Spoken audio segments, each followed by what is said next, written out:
By N के channel पर आप सभी बच्चों का एक बार पुनः बहुत बहुत स्वागत है। 12th क्लास की फिजिक्स का चैप्टर नंबर 16 और जिसका एक बेहद महत्वपूर्ण प्रश्न जहां से बोर्ड परीक्षा में 4 अंकों का प्रश्न पूछा जाता है, ट्रांजिस्टर अपन पढ़ रहे हैं। आपने पढ़ा कि ट्रांजिस्टर में 3 टर्मिनल होते हैं, एक को अपन उत्सर्जक कहते हैं, दूसरे को अपन आधार कहते हैं और तीसरे को हम संग्राहक कहते हैं। ई बी तथा सी से हम इन्हें रिप्रेजेंट करते हैं। आपने पढ़ा कि ट्रांजिस्टर 2 प्रकार के होते हैं, एक पीएनपी ट्रांजिस्टर और दूसरा एनपीएन ट्रांजिस्टर। तो आज अपन यहाँ पे पीएनपी ट्रांजिस्टर बना रहे हैं। पीएनपी ट्रांजिस्टर कैसे शो करेंगे? आपने पढ़ा है कि सर जो उत्सर्जक वाला टर्मिनल होता है उसके ऊपर एक तीर का चिन्ह लगा होता है। हम यहाँ पे पीएनपी ट्रांजिस्टर बना रहे हैं तो करंट जो है वो हमेशा पी से एन की तरफ जाएगा, तो उत्सर्जक से आधार की तरफ करंट जाएगा। तो इसके अंदर अपन यहाँ पे एरो मार्क लगाएंगे। अब अपनी जो आज की क्लास है उसका जो मुख्य उद्देश्य है इसको समझना कि ट्रांजिस्टर को परिपथ में किस तरह से जोड़ा जाता है और ट्रांजिस्टर वर्क कैसे करता है। तो अपना टॉपिक है ट्रांजिस्टर क्रियाविधि, ऑपरेशन ऑफ ट्रांजिस्टर। चलिए आज की क्लास को शुरू करते हैं। मैं नरेंद्र कुलहरी, गवर्नमेंट लेक्चरर, आप सभी का आज की क्लास में बहुत बहुत स्वागत करता हूं। आप जानते हैं कि सर ट्रांजिस्टर को जब हम सर्किट में जोड़ेंगे तो इसमें एक इनपुट का सोर्स होगा और एक आउटपुट सर्किट होगा, यानी एक तरफ अपन इसे करंट देंगे और दूसरी तरफ हम इसके साथ जो आउटपुट अपने को मिलेगा। किसी भी इलेक्ट्रॉनिक इंस्ट्रूमेंट को सर्किट में जोड़ने के लिए 2 तरह के टर्मिनल चाहिए होते हैं, एक पॉजिटिव और एक नेगेटिव। आप जानते हैं कोई भी बल्ब है, कोई भी इलेक्ट्रॉनिक इंस्ट्रूमेंट है, जब तक उसके साथ 2 टर्मिनल कनेक्टेड नहीं होंगी वो काम नहीं करेगा। तो इनपुट में भी 2 टर्मिनल होने चाहिए और आउटपुट में भी 2 टर्मिनल होने चाहिए। लेकिन सर हमारे पास ट्रांजिस्टर है, इसमें तो केवल 3 टर्मिनल हैं। हम इनपुट में और आउटपुट में अगर काउंट करें 4 होने चाहिए। तो इसका हमारे सामने ऑप्शन ये है कि ये जो आर का टर्मिनल है इसको हम कॉमन रख लेते हैं। इस आधार वाले टर्मिनल इनपुट में भी कनेक्ट कर देंगे और आउटपुट में भी कनेक्ट कर देंगे। हालांकि हम वीडियो में पढ़ेंगे कि आधार को भी कॉमन लिया जा सकता है, उत्सर्जक को भी कॉमन लिया जा सकता है और संग्राहक को भी कॉमन लिया जा सकता है। वो जो बाकी की प्रोसेस है वो हम नेक्स्ट वीडियो में पढ़ेंगे। आज हम केवल ट्रांजिस्टर का जो ऑपरेशन है, इसकी जो वर्किंग प्रोसेस है उसको पढ़ने वाले हैं। चलिए आप लोगों को मैं लेकर चलता हूं अगले डायग्राम में। देखिए बेटा, ट्रांजिस्टर का जो पूरा कॉन्सेप्ट है, पूरा टॉपिक पढ़ने के लिए आज की जो क्लास है वो बेहद महत्वपूर्ण होने वाली है। आज की क्लास को समझे बिना आप ट्रांजिस्टर के बाकी टॉपिक को नहीं समझ सकेंगे। चलिए शुरू करते हैं। तो ये मैंने एक पीएनपी ट्रांजिस्टर शो किया है। आप जानते हैं कि जो उत्सर्जक होता है उसका एरिया संग्राहक से कम होता है और सबसे कम एरिया होता है वो आधार हिस्से का होता है और बीच वाले सिरे को अपन आधार कहते हैं। ठीक है। उत्सर्जक जो होता है उसमें अशुद्धियों की मात्रा सबसे ज्यादा होती है, क्षेत्रफल जो है वो संग्राहक का सबसे ज्यादा होता है।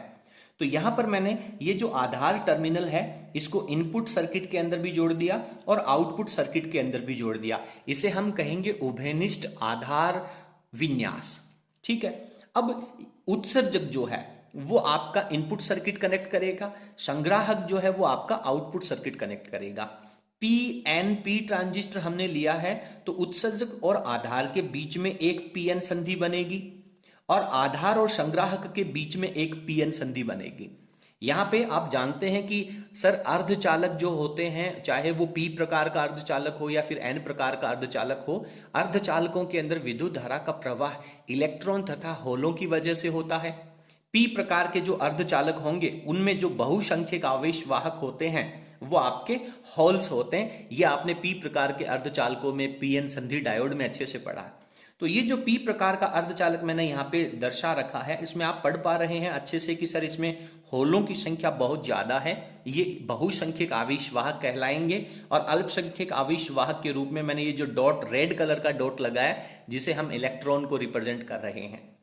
जो एन वाला हिस्सा है, आधार वाला हिस्सा है, ये एन प्रकार का होगा। आप जानते हैं पी एन पी ट्रांजिस्टर तो उत्सर्जक, आधार और संग्राहक हिस्सा होगा। एन के अंदर बहुसंख्यक आप जानते हैं इलेक्ट्रॉन होंगे एन प्रकार में और अल्पसंख्यक होल होंगे। आगे चलते हैं, जो संग्राहक का हिस्सा है वो भी आपका पी प्रकार का है तो इसके अंदर बहुसंख्यक आवेश वाहक होल रहेंगे और अल्पसंख्यक आवेश वाहक है वो इलेक्ट्रॉन रहेंगे। ठीक है।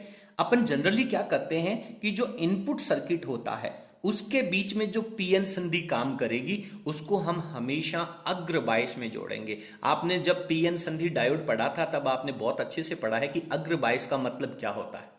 पीएन संधि डायोड को आप बहुत अच्छे से पढ़ चुके हैं, इसलिए ये जो चैप्टर है ये बिल्कुल स्टेप बाय स्टेप आपको पढ़ना चाहिए। आपको इसका पहला वीडियो पढ़ना चाहिए, फिर दूसरा, क्योंकि बीच में से अगर आप कोई टॉपिक पढ़ेंगे तो आपको बिल्कुल भी समझ नहीं आएगा। इसी प्रकार से ये जो आगे वाली पीएन संधि है जिसे हम निर्गत टर्मिनल कहेंगे, निर्गत सर्किट कहेंगे, इसके अंदर ये जो पीएन संधि होगी इसको हम रिवर्स बायस में या पश्च बायस में जोड़ते हैं। ठीक है, क्यों जोड़ते हैं इसे अग्र में और इसे पश्च में क्यों जोड़ते हैं, इसके पीछे बहुत बड़ा लॉजिक है। ये बड़ी क्लासों के अंदर जो मैथमेटिक्स के या जो फिजिक्स के स्टूडेंट होंगे वो इनकी स्टडी करेंगे। तो यहां पे हमने पीएन संधि का जो उत्सर्जक और आधार संधि है इसको अग्रबायस में जोड़ने का मतलब क्या है, पी प्रकार का जो टर्मिनल है उसको हम बैटरी के पॉजिटिव से और एन प्रकार का जो टर्मिनल है उसको हम बैटरी के नेगेटिव से जोड़ते हैं। देखिए, अग्र बायस में और पश्च बायस में जोड़ने के लिए ये जो आधार टर्मिनल है ये तो दोनों में ही उभयनिष्ठ है, तो इसको ध्यान में रख करके अपन प्लस और माइनस कनेक्ट नहीं करेंगे। निवेशी परिपथ के अंदर ये उत्सर्जक वाला टर्मिनल है इसके आधार पर अपन इसे अग्र बायस में जोड़ेंगे, और निर्गत परिपथ के अंदर ये जो संग्राहक वाला जो पी प्रकार का टर्मिनल है इसको ध्यान में रखते हुए पी प्रकार को हम नेगेटिव से जोड़ेंगे। ठीक है, आधार वाले को आप बिल्कुल भी ध्यान नहीं देंगे, क्योंकि आधार वाले में अगर आप ध्यान देंगे तो आप लोगों को थोड़ा सा कंफ्यूजन क्रिएट हो सकता है। हालांकि यहां पे ऐसा नहीं है, लेकिन फिर भी आगे चल करके आपको कंफ्यूजन क्रिएट हो सकता है। ठीक है, तो उम्मीद करता हूं कि आप लोगों को इसकी जो प्रारंभिक स्थितियां हैं वो अच्छी तरह से समझ में आ गई होगी। अब जितना कुछ भी आप लोगों ने सीखा है, समझा है, पहले हम उसको पैराग्राफ के रूप में लिख लेते हैं, उसके बाद में आगे की स्टडी चालू करते हैं।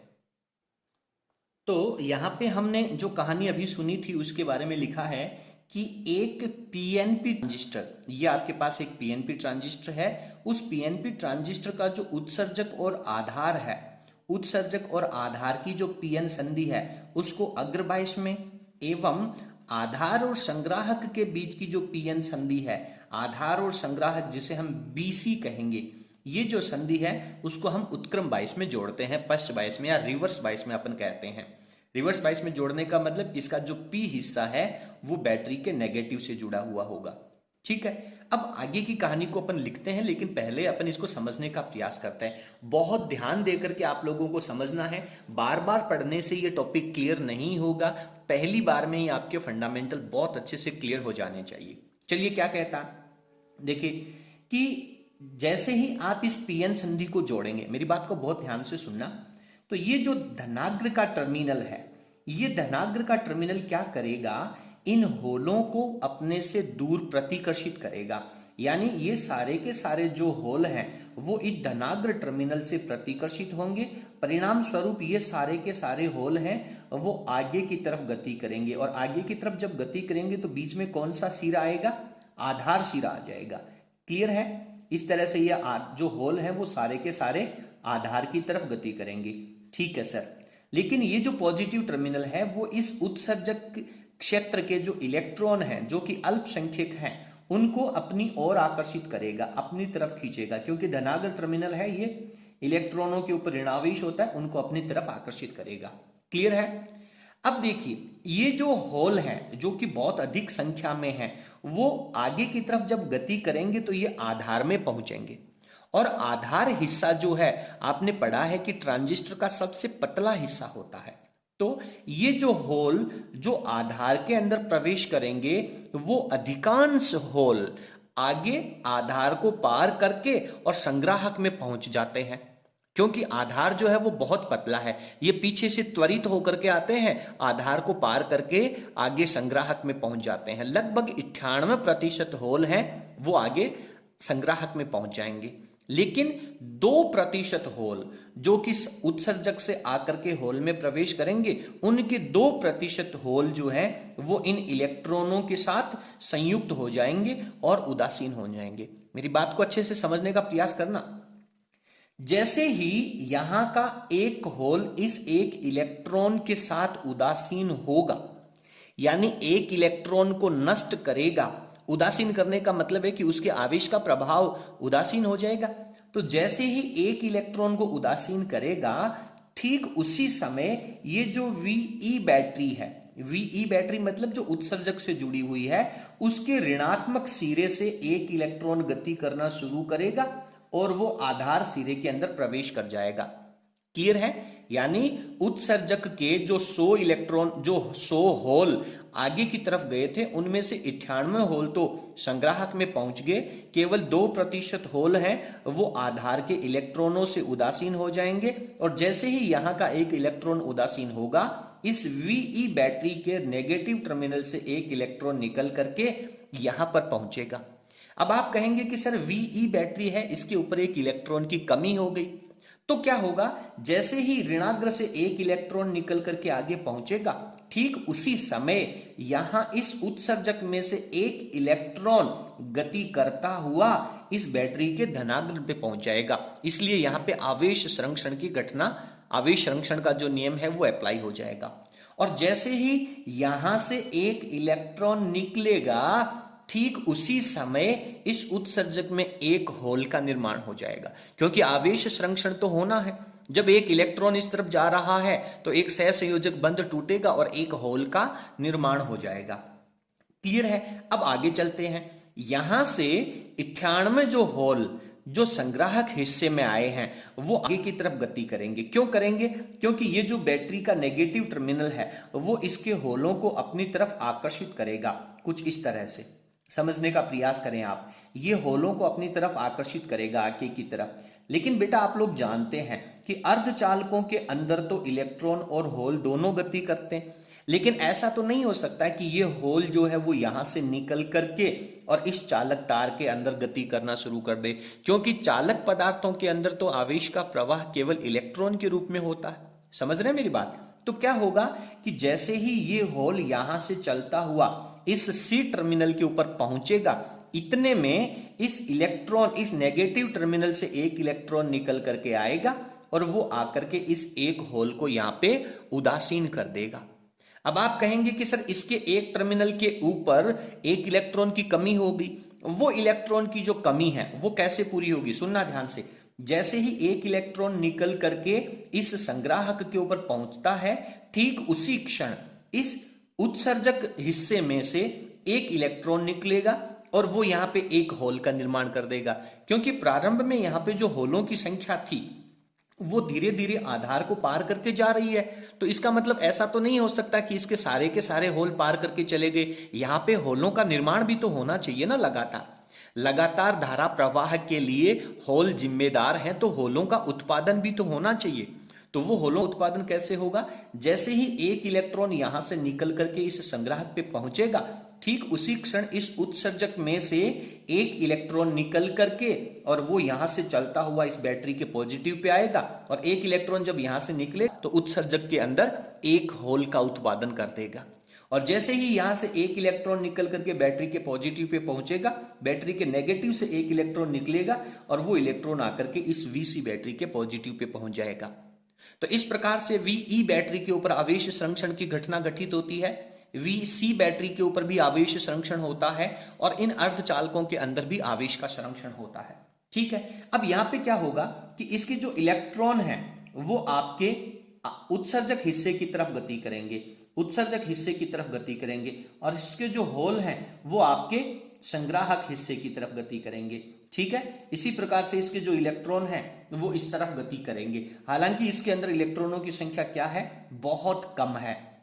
ठीक है, क्योंकि ये पी प्रकार का अर्धचालक है तो इसमें जो बहुसंख्यक आवेश वाहक होंगे वो होल होंगे। तो ये सारी कहानी यहां पे क्रिएट होती है।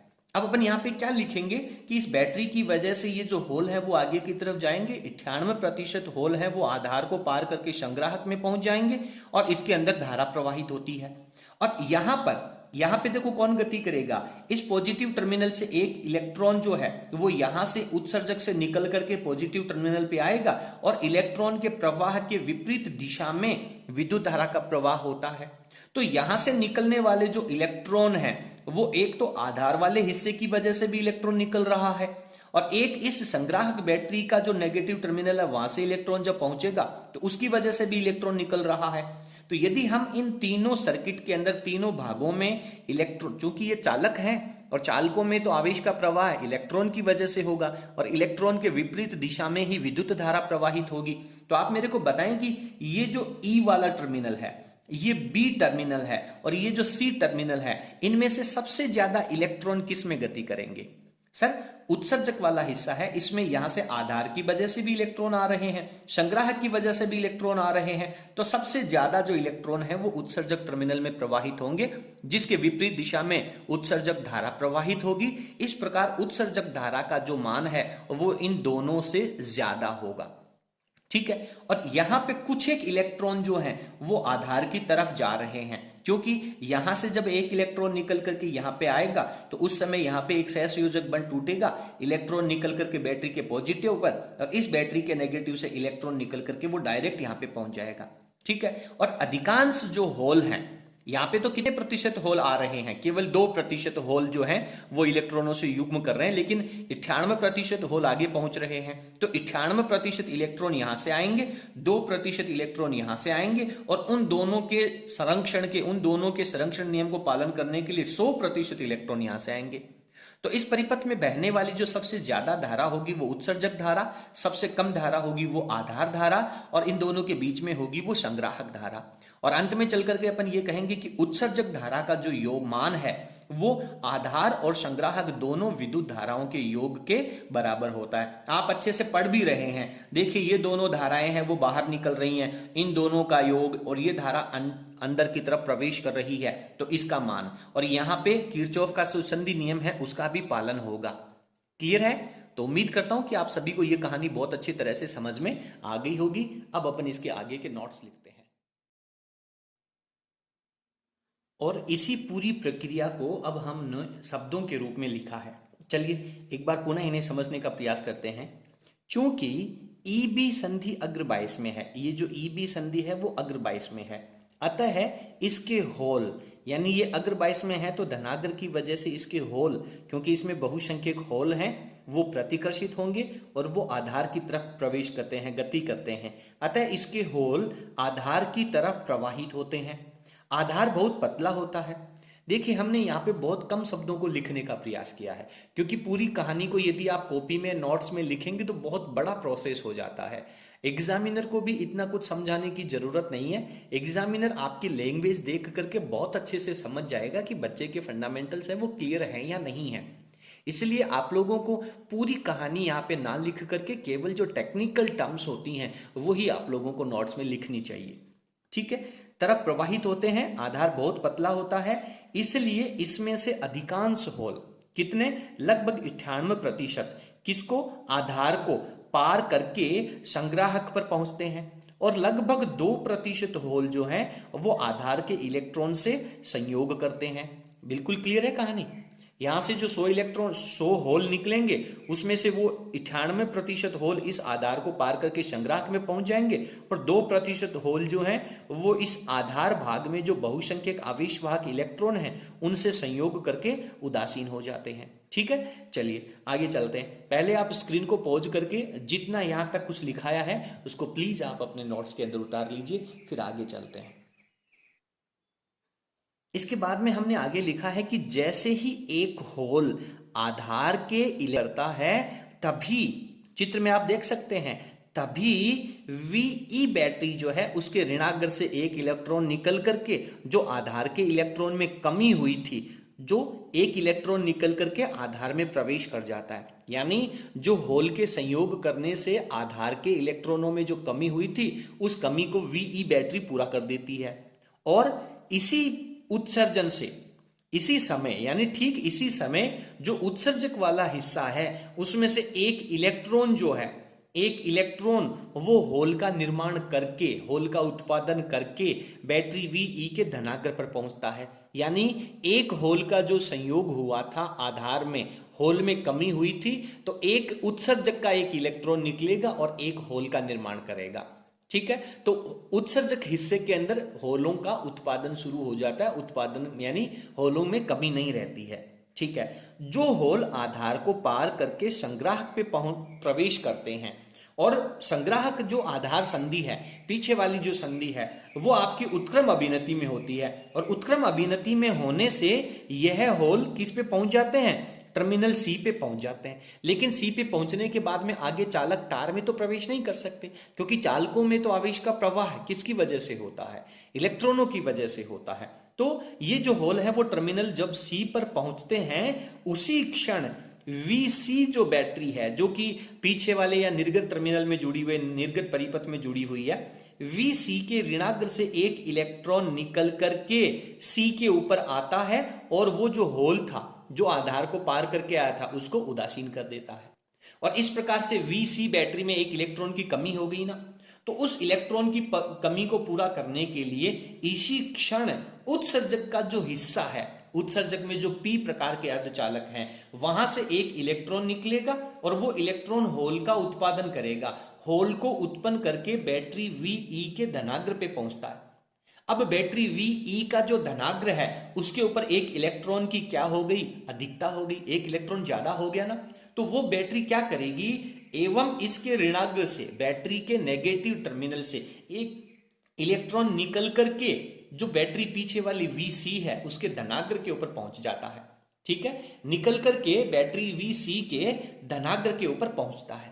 और अभी आपने पढ़ा था कि Vc बैटरी का एक इलेक्ट्रॉन निकल करके C टर्मिनल पे गया था, तो Vc बैटरी में एक इलेक्ट्रॉन की कमी हो गई थी ना, उस इलेक्ट्रॉन की कमी को कौन पूरा करेगा, Ve बैटरी का एक इलेक्ट्रॉन निकल करके आएगा और Vc के ऊपर पहुंच जाएगा। तो इस प्रकार से पूरे परिपथ में हर जगह आवेश संरक्षण नियम की पालना होती है। और आप लोगों ने बहुत अच्छे से पढ़ा, क्या पढ़ा, इस प्रकार से स्पष्ट है। अब आगे की पूरी कहानी अपन नहीं लिखेंगे, आपको पता चल गया कि 100% इलेक्ट्रॉनों का प्रवाह ई टर्मिनल में होता है, 2% इलेक्ट्रॉनों का प्रवाह आधार में होता है और 98% इलेक्ट्रॉनों का प्रवाह संग्राहक टर्मिनल में होता है। तो सबसे ज्यादा जो धारा है वो उत्सर्जक धारा रहेगी, आधार धारा का मान बहुत कम रहेगा और बाकी की संग्राहक धारा रहेगी, जिसे हमने चित्र के अंदर IE, IB और IC के द्वारा रिप्रेजेंट किया है। तो इस प्रकार से एक बहुत महत्वपूर्ण समीकरण आपके पास आ जाती है, IE का जो मान है वो IB प्लस IC के तुल्य होता है। इस प्रकार से आपने इस वीडियो में PNP जो ट्रांजिस्टर है उसके अंदर उसकी जो क्रिया प्रणाली है, उसके अंदर विद्युत धारा का प्रवाह जो है, अग्र अभिनति में बैटरी को जोड़ना, पश्च अभिनति में बैटरी को जोड़ना, होल तथा इलेक्ट्रॉनों का प्रवाह होना, उस हर एक तथ्य को यहाँ पे बहुत बारीकी से आपने सीखा है। उम्मीद करता हूं कि आप लोगों को ये जो टॉपिक है वो बहुत बेहतरीन तरीके से समझ में आया होगा। अब आप एक बार वीडियो को दोबारा प्ले करके इसके नोट्स अच्छी तरह से लिख लें, एक बार और आप वीडियो को प्ले करके इसको अच्छे तरीके से समझ लें। आज की क्लास को पूरा फिनिश करने से पहले आपको चाहे कितनी भी बार ये वीडियो देखना पड़े, प्लीज इस टॉपिक को अच्छे तरीके से क्लियर कर लीजिए। इसके अंदर बिल्कुल भी डाउट नहीं होना चाहिए, ठीक है। ऐसा नहीं है कि कल दोबारा पढ़ लेंगे इसको सर, फिर तीसरी बार पढ़ लेंगे, बार बार पढ़ने से ये टॉपिक क्लियर नहीं होगा।